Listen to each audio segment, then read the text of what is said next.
High court का भी पाठ है, उसके 5 मूल बिंदु हैं। नंबर 1, नॉमिनेशन करने नहीं देंगे। You will not be allowed to file nomination. Number 2, nomination कर लिया तो तुम्हें प्रचार नहीं करने देंगे, तुम्हारे बाल बच्चों को भी किडनैप कर लेंगे। ये सच्चाई हुई। तीसरा, अगर नॉमिनेशन कर भी दिया तो किसी तरह गड़बड़ी में आपका नॉमिनेशन रिजेक्ट करेंगे। और चौथा, अगर आपने बहुत प्रचार किया तो आपके समर्थकों के घर पर बम बरसाएंगे, पीटेंगे, घर में हिंसा करेंगे, इत्यादि इत्यादि। और अगर आप जीत गए तो आपको सर्टिफिकेट नहीं देंगे। सर्टिफिकेट तभी देंगे जब आप दस्तखत करो कि आप टीएमसी ज्वाइन करोगे। ये एक मोटी बात आप जान लें, ये शर्त था। दूसरी बात, आप हमारी रिपोर्ट देखेंगे तो हमने हाईकोर्ट के 5 आदेश को कोट किया है। ये काफी इलैबोरेट रिपोर्ट है, शुरू में सिनॉप्सिस भी है कि हाईकोर्ट ने कैसे 5 बार निर्देश दिया है कि चुनाव फेयर होने चाहिए, सेंट्रल फोर्सेस की पोस्टिंग होनी चाहिए। सेंट्रल फोर्सेस की पोस्टिंग में गड़बड़ी की गई, सेंसिटिव बूथ की सूची नहीं दी गई, आपको मालूम है, तो उनको मिसप्लेस कराया गया ताकि वो फील्ड में जा नहीं सके। मैं हाईकोर्ट के 1-2 आदेश खाली आपके सामने पढ़ने की आपसे अनुमति चाहता हूं, और जिससे आपको समझ में आएगा कि हाईकोर्ट ने, देखिए मैं एक पढ़ रहा हूं। The State Election Commission to review the assessment plan submitted by state, and wherever there is inadequacy of the state police force in all such areas also, the State Election Commission shall requisition deployment of paramilitary forces. The requisition shall be done forthwith by the State Election Commission. बाकी और आदेश हुआ।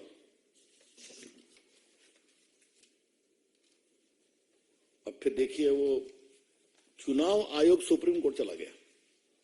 समझे आप इस आदेश के खिलाफ? चुनाव आयोग सुप्रीम कोर्ट गया।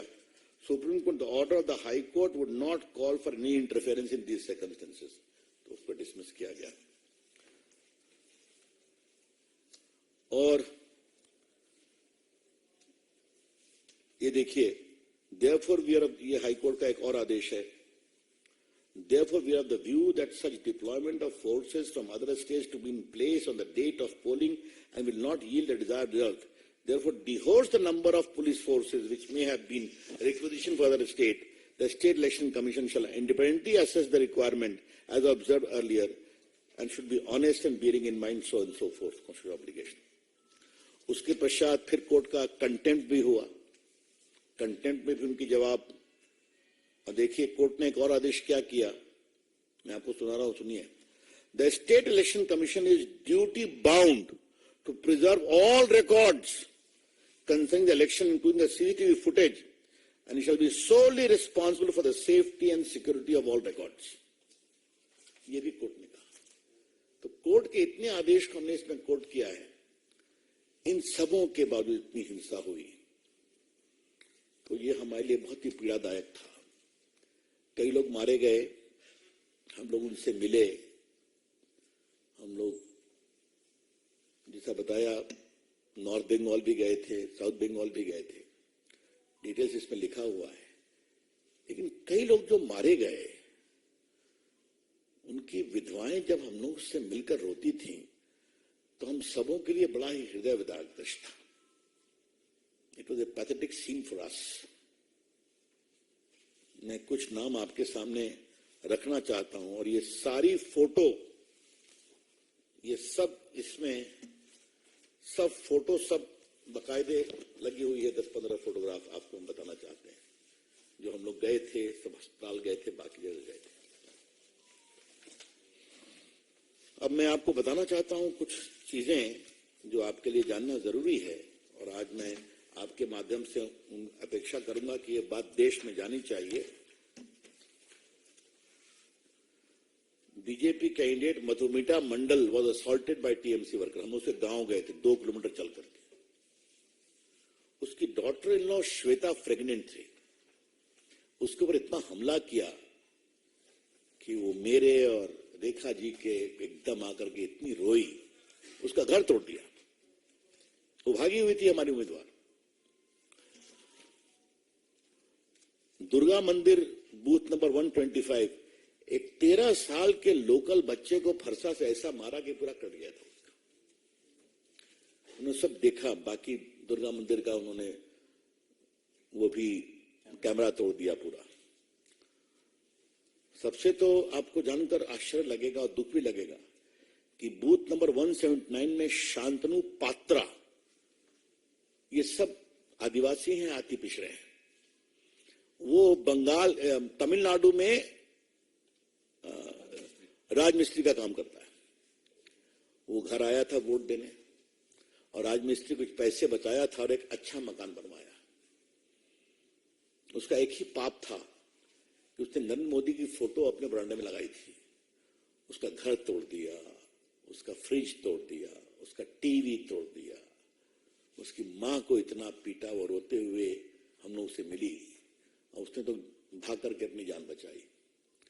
वहां से निकले हम लोग तो कम से कम 200-300 महिलाओं ने हम समूह घेर लिया और बंगाली में बोल रही थी। हम लोग समझे कि हमारी जान बचाइए। टीएम वर्कर कहते हैं चुनाव हो गया, अब खेला हो गया। और तो ये जो खौफ का माहौल, overpowering fear, has become the hallmark of this election. और क्या पुलिस, क्या इंचार्ज थाना, क्या बीडीओ, इन सबों ने मिलकर कोऑपरेटिव इलेक्शन कमीशन इसने फैसिलिटेट किया सारे को। तो ये बहुत पीड़ादायक लगा। हम लोगों ने देखा जागा करके। आपको बताऊं, हम लोग, आप लोग मीडिया के लोग हैं, हम लोग बासंती गए थे। वहां सब जुटे थे हम लोग अपनी व्यथा कहने के लिए। तो उन्होंने कहा बंगाली में, all the media go out. तुमने क्या हुआ समझाने की कोशिश की। तो कहा जब हम पिट रहे थे लोग कोई आया नहीं, अब आपके साथ आया है। तो मीडिया के लोगों ने भी हमसे कहा जेंटली कि सर हम लोग भी कहां जाने की हिम्मत कर पाते थे, तो रास्ते में रोक लेते थे। ये हाल था। अब आपको बताते हैं, कनिका बर्मन इतना रोई हम लोग के कंधे पर। उसके पति जयंतो बर्मन को बंजारपुर में मार दिया गया। Resident of Bazarpur, Harihat, Baksihat, Cooch Behar were brutally beaten to death. और एक और हैं मेहताब विश्वास की family, booth number 38, Falimari GP. सुबह 6 बजे उसको मार दिया क्योंकि वो काउंटी एजेंट था। ये उसका इतना बड़ा बेटा मुश्किल से 5 साल का उसकी पत्नी से मिले, उसके बूढ़े पिता से मिले। ये मैं बातें आपको इसलिए कह रहा हूं कि, और एक कृष्णा बर्मन, उनको इतना मारा कि उनको दाहिने हाथ की रोशनी चली गई है। और जब हम लोग मिशन अस्पताल में मिलने गए तो उन्होंने कहा कि हमारे घर पर अभी भी हमला हो रहा है क्योंकि आप लोग हमसे मिलने आ रहे हैं। और एक हमारा, ये दिखाऊंगा आपको, ये देखिए, उसको इतना मारा गोली से कि उसके पूरे पेशाब की सिस्टम गड़बड़ा गया। और उसकी पत्नी ने बाहर निकलते हम लोग को बिल्कुल लिपट के रोने लगी। सब फोटो इसमें है। ये क्या हो रहा है ममता जी, ये क्यों हो रहा है? What is this? It is condemnable. ये देखिए, ये वो जो हमारी श्वेता दास थी, उसके ससुर को देखिए, रो रहा है हम लोग के सामने। और देखिए कैसे घर तोड़ते हैं। ये देखिए, सब फोटो है, पूरा घर तोड़ दिया। इसको देखिए। और ये जो माधव दास के पिताजी थे, हम लोग उसके पास गए थे। तो बहुत पीड़ादायक है। ये हम लोग को इतना दुख लगा। ये देखिए, ये सब बेवाएं हम लोग के रो रही हैं गणतंत्र, हम लोग अब कमर पकड़ कर करके, हाथ पकड़ करके, ये वो है जिसके पूरे पेशाब का रास्ता गड़बड़ा गया, वो रोने लगी। मतलब हम लोग के लिए भी बड़ा ये दुखदाई अनुभव था। हम लोग सभी एक्टिविस्ट हैं, मैं तो पुराना एक्टिविस्ट रहा हूं, लेकिन इस तरह से हिंसा होती है क्या? इस तरह से दलित, अति पिछड़े, आदिवासी पर हमला होता है क्या? कोई सुनवाई नहीं। केस अगर किया, कॉम्प्रोमाइज करो, स्ट्रेट अवे कॉम्प्रोमाइज करो। तो ऐसा लगा कि पूरी मशीनरी बिल्कुल एक प्रकार से जुटी हुई है कि ममता जी को ये न के न प्रकार जिताना है और विरोध करने वालों को मारना पीटना है। तो ये मैंने आपको थोड़ा विस्तार से बताया, ये रिपोर्ट का पार्ट है। फिर भी मुझे इस बात का बहुत गर्व है कि हमारे भाजपा के कार्यकर्ताओं और समर्थकों ने बहुत हिम्मत दिखाई। 11,000 ग्राम पंचायत के मेंबर्स भाजपा के चुने गए, इसमें भी, और पूरा लेफ्ट और सीपीआई, सीपीएम, कांग्रेस हमसे वो 4,000 पर है, सब मिलाकर के। और अगर ये ईमानदारी से चुनाव हुआ होता तो BJP would have swept the gram panchayat election. मुझे कहने में जरा भी आपत्ति नहीं है, जीतती जबरदस्त रूप से।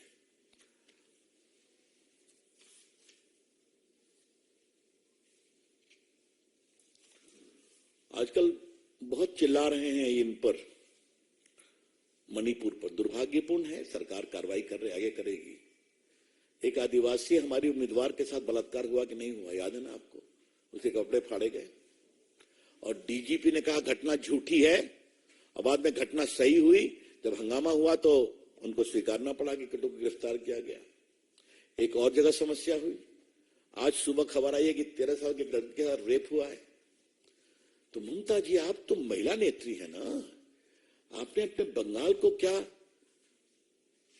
मैं शब्दों का प्रयोग नहीं कर पा रहा हूं, महिला की इज्जत के साथ खिलवाड़ का प्रदेश बना दिया है क्या? इससे अधिक मैं कड़े शब्द नहीं बोल सकता, क्योंकि मेरे वो संस्कार नहीं है। तो मित्रों, हमने कहा कि आपके सामने ये विस्तार से रख दें। कमेटी का पूरा ईमानदारी से मानना है कि इतनी बड़ी हिंसा हुई। हां, आप लोगों ने कई स्टिंग ऑपरेशन किया और बम का दिखाया, जैसा बम का व्यापार चल रहा था वहां। पैसा फेंको, माल ले, बिल्कुल फ्रीली अवेलेबल। तो हम लोगों ने एक अनुशंसा की है कि जितने भी आपराधिक मामले चुनाव संबंधित हैं, ये सबकी जांच सीबीआई से करवाई जाए। और दूसरा, चूंकि बम का भी बहुत केस है, तो ये शेड्यूल्ड ऑफेंस है, और जितने भी बमबाजी के केस हैं उनकी जांच एनआईए से कराई जाए। एक अंतिम बात कहनी है, फिर आपके हम प्रश्न लेंगे। हम लोग बंगाल में घूम रहे थे तो हमें बंगाल की पुरानी स्मृतियां आ रही थी। ये अरविंदो घोष का बंगाल है, ये सुभाष चंद्र बोस का बंगाल है, ये रविन्द्रनाथ टैगोर का बंगाल है, ये ईश्वर विद्यासागर का बंगाल है। हमने कई बार कहा इस बात को। एक से एक कलाकार, एक से एक साहित्यकार। ममता जी, आपने इस बंगाल की आत्मा को कहां मार दिया है?